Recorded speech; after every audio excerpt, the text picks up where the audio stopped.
It's no secret that China cracks down on its own dissidents. Inside the country, the regime in Beijing always crushes anything that sees the world differently outside of its communist ideology.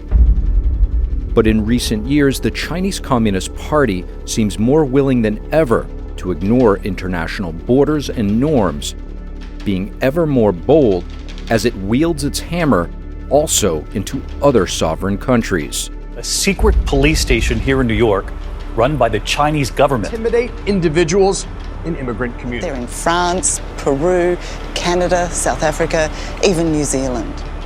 And that includes South Korea. The Asian country is an important American ally, with its strategic importance far exceeding its geographic size. There, a US-based dance company is faced with a bizarre situation. Despite their success across the globe, not a single Korean theater dares to host them in their upcoming show season. Not because the Koreans don't like them, but due to pressure coming from China.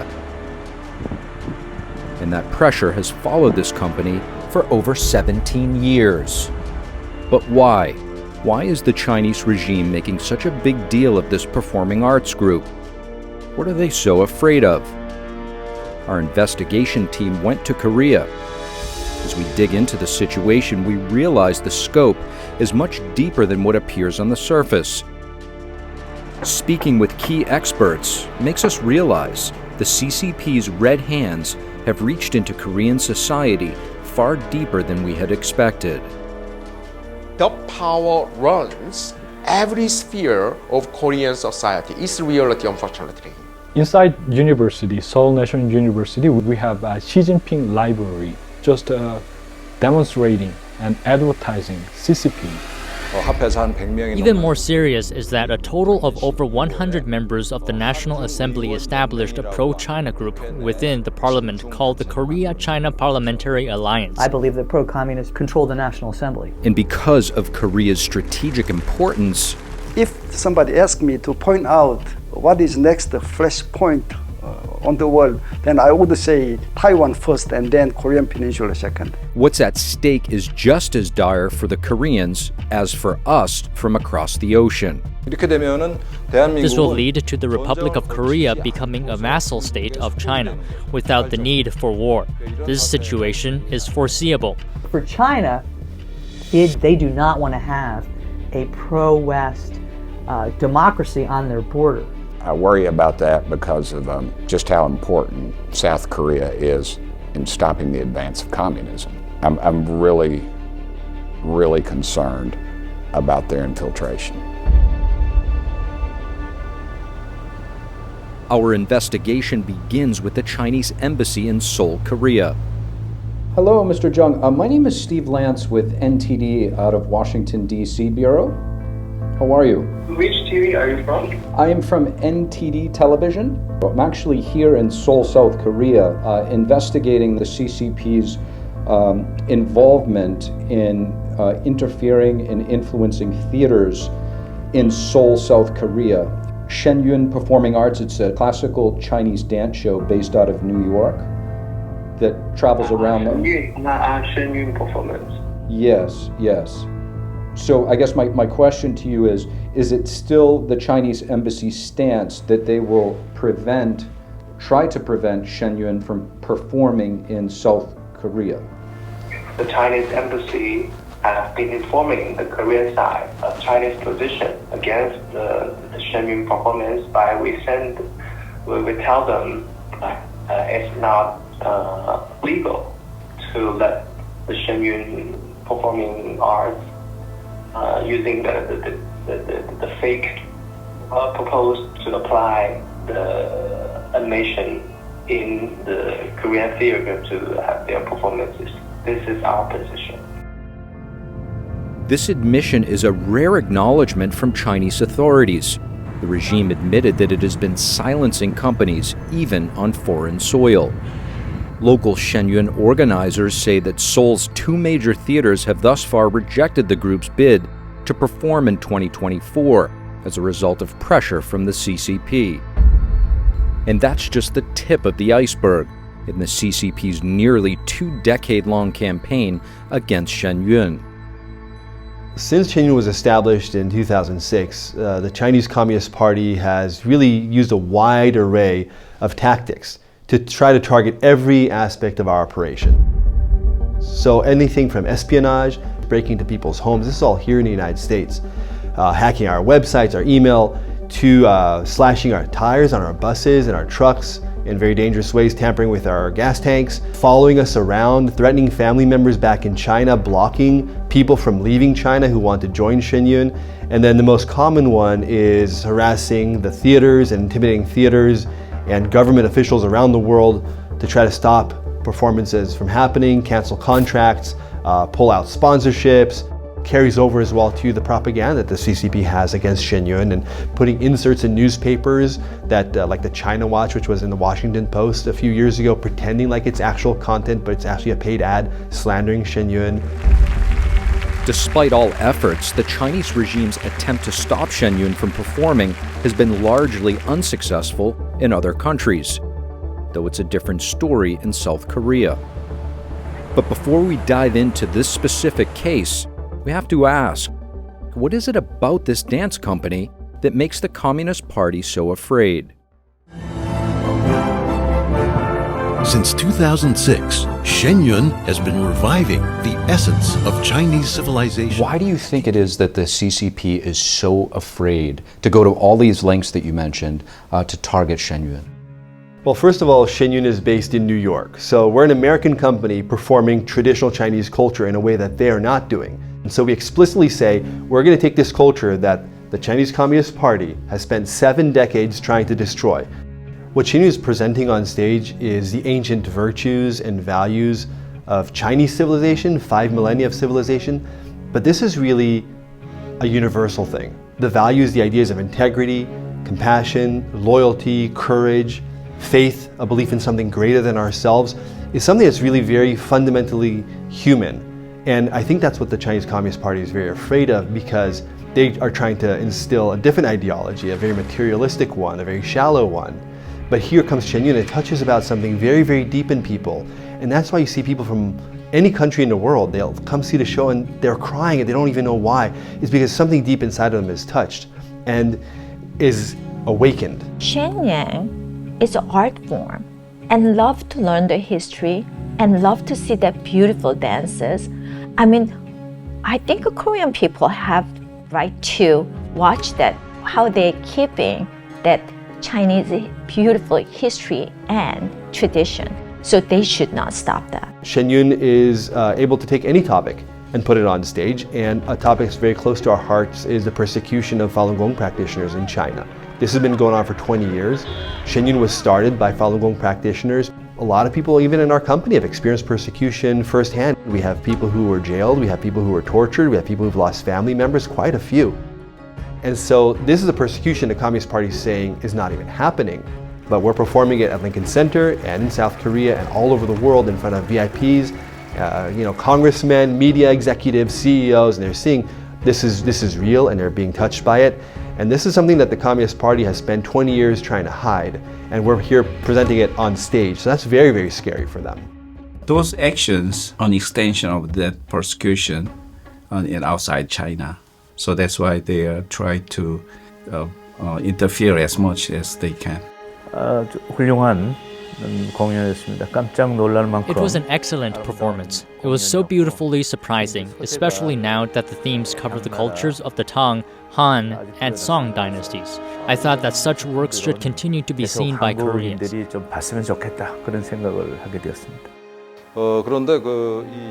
However, what is concerning is that despite Shen Yun being able to perform worldwide, the only country where it cannot be seen is China.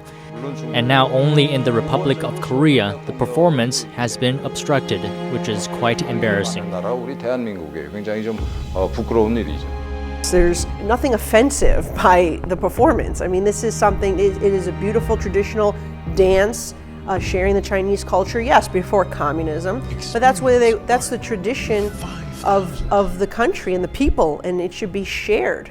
It is a reflection of the long arm of the PRC's growing, political repression. With its rise and growing international reach, it is increasingly exerting that political power that it holds domestically increasingly abroad. While the performance is a performance of traditional Chinese culture, there's also something very American about what Shen Yun is doing, because we, in a way, represent the hope of artistic freedom, the hope of freedom of speech, of freedom of belief. Korean theaters often claim competition as the reason for denying the show, but local Shen Yun organizers have found cases where there was eventually no other show booked on the same day that Shen Yun had applied and got denied. And in one incident that received international attention in 2016, court documents revealed the real reason behind the denial. Seoul has always been a very difficult city for us to get a theater in because it's the capital and the Chinese embassy is there and they've tried for years. But that year we got KBS Hall. This is the most prestigious hall in South Korea. All the theaters in the major theaters in South Korea are government affiliated. So they're run by the local or the federal government there. And as a result, they're more susceptible to pressure. But we got the hall. However, a few months before then, KBS received letters from the Chinese embassy and they received pressure from the government to cancel the show, and they canceled it. The broadcaster complied despite thousands of tickets having already been sold. But a month before the show, this was in April 2016, the local presenter went to the district court and said, we have a contract, we're selling tickets, you cannot be canceling our show, this is illegal. And the judge said, yes, okay, you're allowed to perform. And so tickets went back on sale, people were buying them. And then what happened was 2 days before the shows were going to start, the same judge in the same district court basically reneged on his decision and overturned it and said, okay, the shows are now canceled, explicitly citing a letter from the Chinese embassy, citing financial losses to KBS potentially if they allowed Shen Yun to perform, and basically saying, listen, if you cancel Shen Yun shows, yes, you owe these people some money and you may have a financial loss, but you'll have a greater loss if you lose the opportunity to do business with China, therefore it's not worth the risk. And so all of the, legality, the freedom of expression in South Korea, democracy, rule of law, all that was thrown out the window because of a little bit of pressure from the Chinese embassy. The Chinese Communist Party has exerted pressure on our Republic of Korea's media organization, KBS, as well as our nation's important performance venues, particularly those run by local governments, and even pressured universities to completely block this performance. This fact is shocking and embarrassing. While there were challenges along the way, the year 2022 marked a turning point for the worse. In all, 13 local government-affiliated theaters eventually turning their backs on Shen Yun, including one that had a 10-year relationship with the company. That's after the possible deterioration of relations with China was brought up in an internal meeting at City Hall. All 13 local governments unanimously rejected Shen Yun, which is highly unlikely without strong government intervention. In fact, there are other reasons why regional government leaders reject Shen Yun performances. In the early 2000s, there was a secret agreement between Jiang Zemin and President Kim Dae-jung. The agreement supposedly made Korea adhere to China's stance on the Taiwan, Tibet, and Falun Gong issues, leading many theaters in our country to receive this label.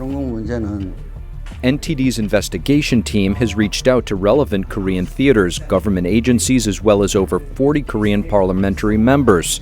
We've received no response before the release of this film. The U.S. Embassy in Korea says they have no comments on the issue. The Chinese embassy in South Korea has been using its economic leverage to pressure theaters in South Korea to try to block performances by an American company, Shen Yun Performing Arts. So my question is, does it remain a concern by the State Department that in such incidents like this, China is using its economic pressure to influence the freedom of expression in an ally country? broadly, I would say it, of course, continues to remain of concern. The PRC has a very clear track record of using economic coercion and otherwise in a wide array of countries, not just necessarily the ROK. But this is, of course, something that we're going to continue to address in close partnership with the ROK, with Japan, with other countries in the Indo-Pacific as well. I was shocked. Frankly, I was shocked. But I think that this is an illustration of how bad things are in South Korea. So ultimately, it's the Korean government that can make a decision. So why do you think that Shen Yun being canceled and interfered with is able to happen in what you would otherwise call a free and democratic South Korea? To me, it just seems like a lack of courage. You need to take that step and say, okay, you know what? No, we're going to push back. This is South Korea. This is our democracy. We are not the People's Republic of China. We're not North Korea for that matter. Otherwise, what's the difference? If you just come and tell us what we can and cannot perform on stage, how is this not an Orwellian society? And so I think they need to realize that their democracy is in danger, their freedom is in danger. How big is the CCP's footprint here in South Korea? During the last 40 years and 30 years, the CCP has invested a bunch of political assets and economic investment and cultural investment as well to South Korean society. So the CCP has succeeded in entangling Korean society in China's money. China is South Korea's largest export partner, South Korea's largest import partner, South Korea's largest trading partner. Let us not even talk about South Korean investment in China. Many of the goods produced in China and subsequently exported to the United States, to Europe, and to many other parts of the world are produced with South Korean capital goods. 말하자면 중국은 In a nutshell, China has successfully reformed and opened up and has created a reasonably good society without overthrowing the communist system. As a result, many South Koreans think that instead of believing in freedom and democracy, we should make North Korea more like China. This has led to the increasing view that China's system is better than our existing freedom and democracy. Over time, South Koreans have become less confident in freedom and democracy, which is a worrying trend. Therefore, there is an emerging tendency for many people to think that the CCP system is superior to our own freedom and democracy. We are also very much concerned about the existence of the Confucius Institutes. Still, we have 39 institutes, but that's the largest number in the world, you know. In many other countries, they are kicking out that institute, but this government... Primary objective. The other objective is to widely disseminate pro-China public opinion. This will lead to a situation where typically the Chinese plan their infiltration for up to 30 years, which is a frightening point. Therefore, if people graduate from Confucius Institutes in their 20s, 20 to 30 years later, they will become the core force at the age of 40 to 50. These elite pro-China individuals will be selected as government officials, presidents, or members of parliament within the context of pro-China public opinion. This will lead to the Republic of Korea becoming a vassal state of China without the need for war. This situation is foreseeable. 이런 사태가 이제 예상이 되는 겁니다.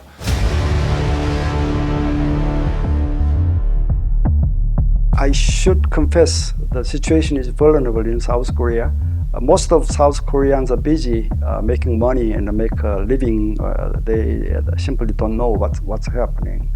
So if we have another different ideologically dangerous people take political power, then they will allow Chinese operation like that. Then South Korea can change as a different country.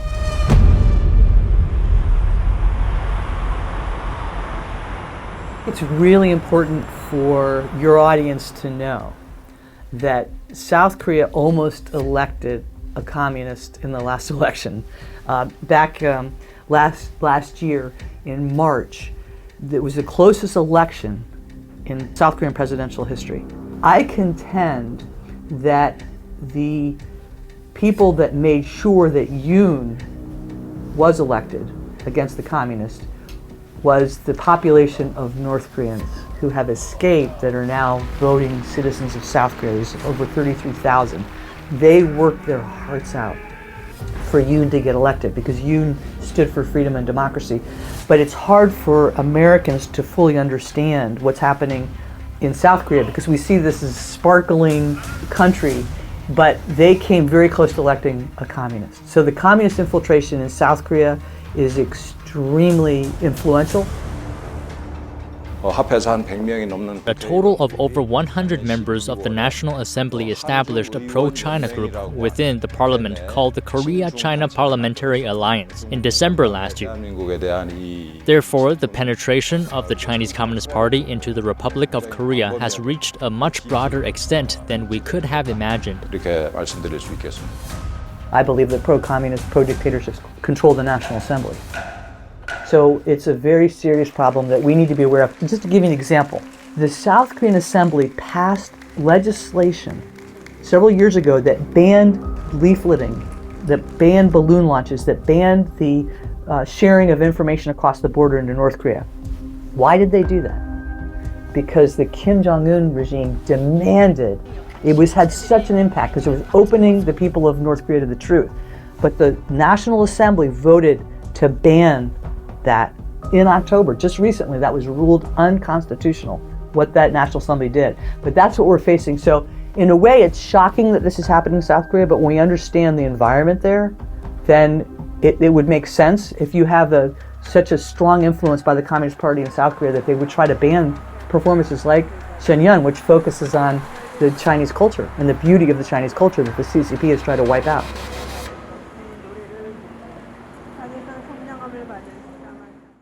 Tara Oh is a retired U.S. Air Force officer and fellow at East Asia Research Center. She's been documenting the spread of communism into Korea's education and cultural sphere. Culturally, they have been trying to make some of the Chinese CCP heroes into heroes of South Korea as well. So the latest controversy is about Zhang Lucheng.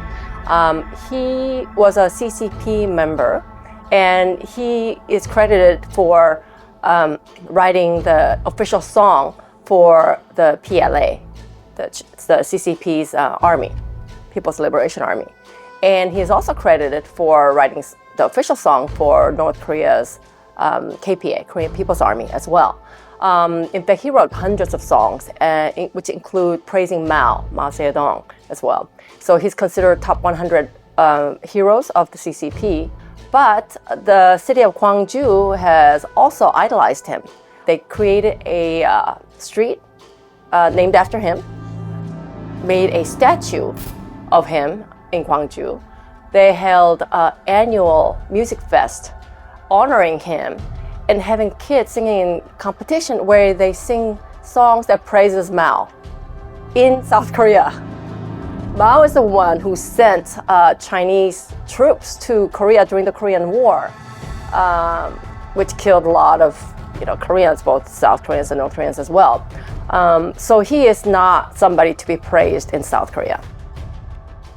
That is very ironic, and now the latest thing they want to do is build a park in honor of him, which costs about $4 million of taxpayers' money. Gwangju mayor is not backing down, although there are oppositions in Gwangju from citizen groups. So that is just one of cultural warfare by China. The Chinese CCP is very much active in using internet and cyber operations. They try to manipulate people's opinion, public opinion. They run 50-cent army. No one in the politics, no one in the media is active in dealing with the dangerous situation. Just to be clear, 50-cent army is just a group of tens of thousands of people out there that the CCP employs to just mass messaging campaigns and forums and chat rooms and comment sections to Correct. sway public opinion. Correct. And there's nobody combating this. Yeah, and the number of that group is really huge because China has lots of people and they have lots of Korean Chinese. They hire them to manipulate public opinion. In South Korea? In South Korea.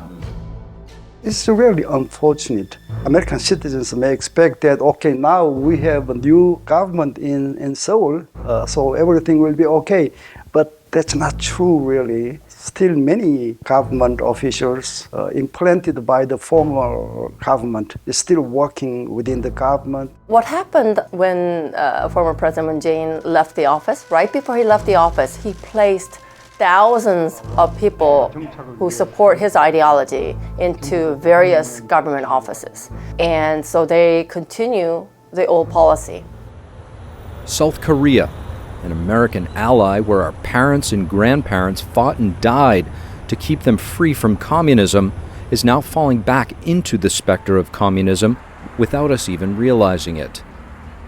Why has the CCP's infiltration been so successful in South Korea?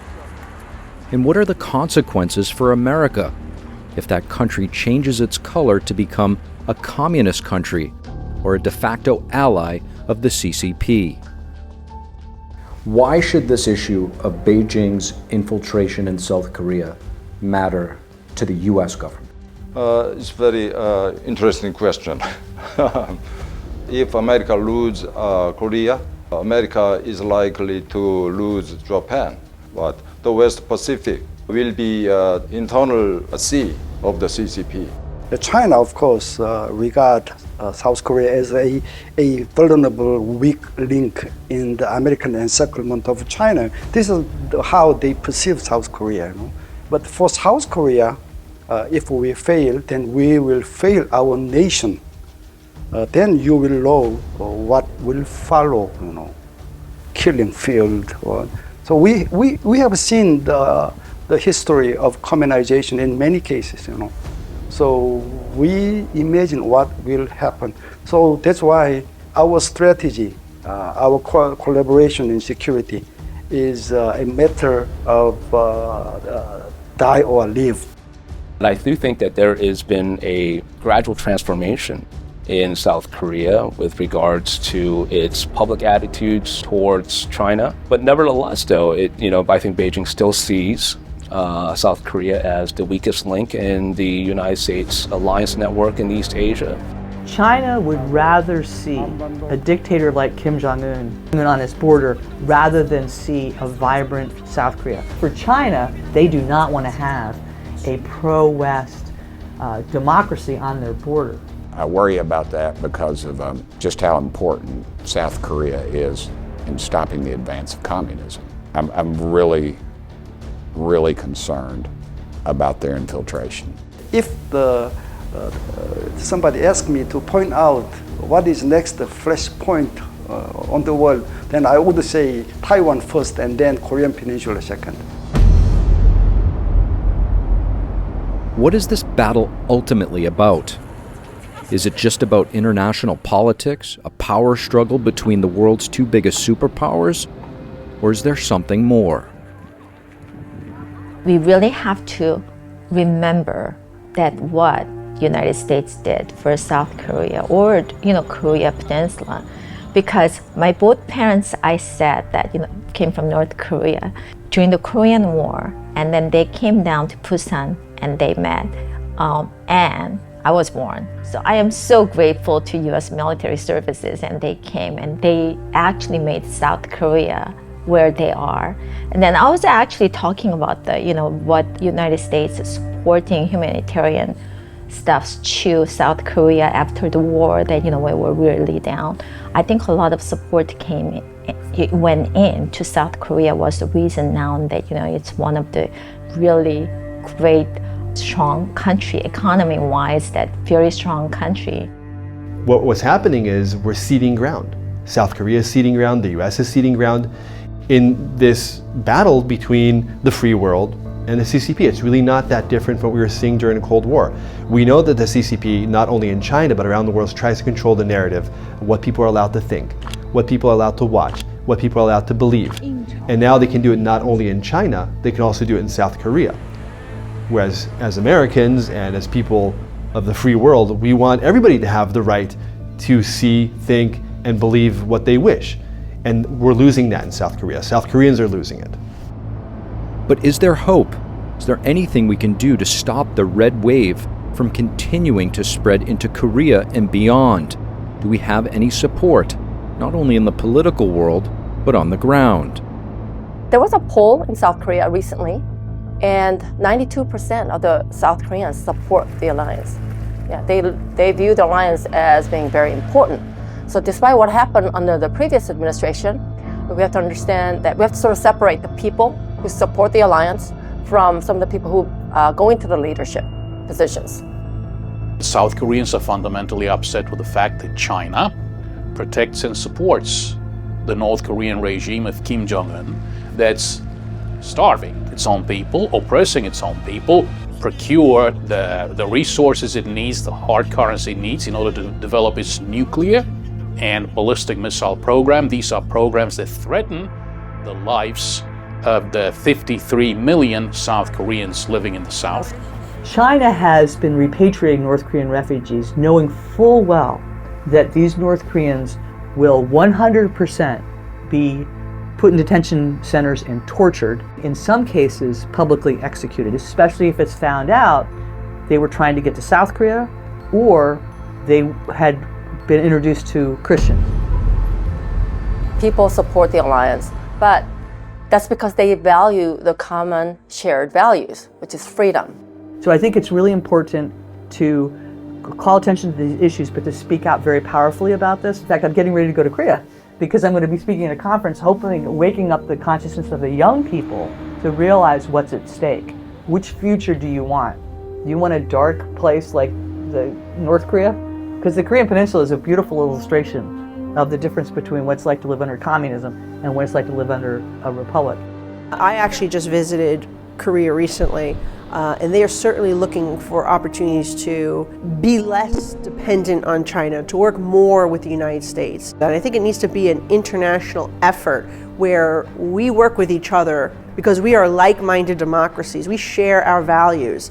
Korea must find that balance between economic prosperity and maintaining, preserving the heart and soul of the nation, which relies on a fundamental set of rights and principles. That's what we share with South Korea. That's what we share with Japan. That's what we share with our European allies. If we lose that, how different are we from the Chinese or the Russians?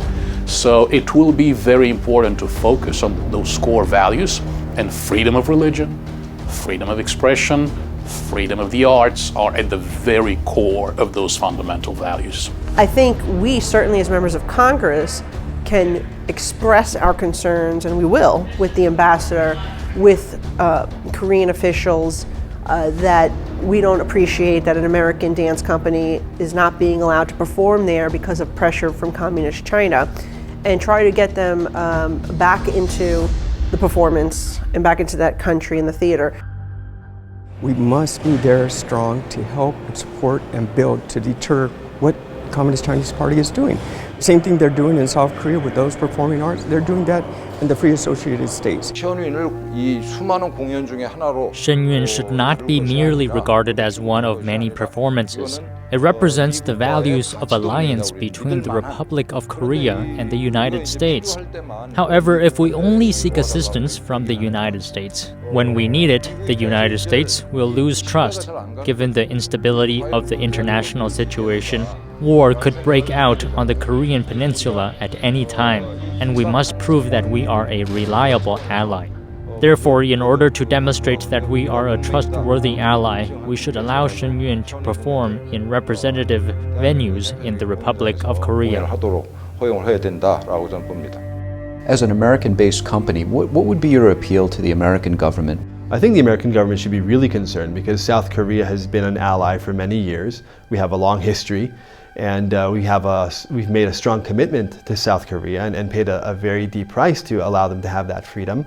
And they're part of the free world. And I think if you talk to people in South Korea, and I certainly have, they very much value that. They don't see themselves as North Korea. The contrast is so dramatic just a few miles away. And for There is a Chinese proverb that says, once a gentleman's word is spoken, even a team of 4 horses cannot overtake it. This proverb suggests that a leader's decisions hold immense authority and can shape the destiny or direction of the people they govern. In 2022, the South Korean president, Yoon Suk-yeol, campaigned and was elected on a pro-US, tough-on-China platform. South Korea is now at a critical inflection point. Will it be business as usual with the treacherous Chinese regime, or will South Korea side with freedom, human rights, and the universally embraced values?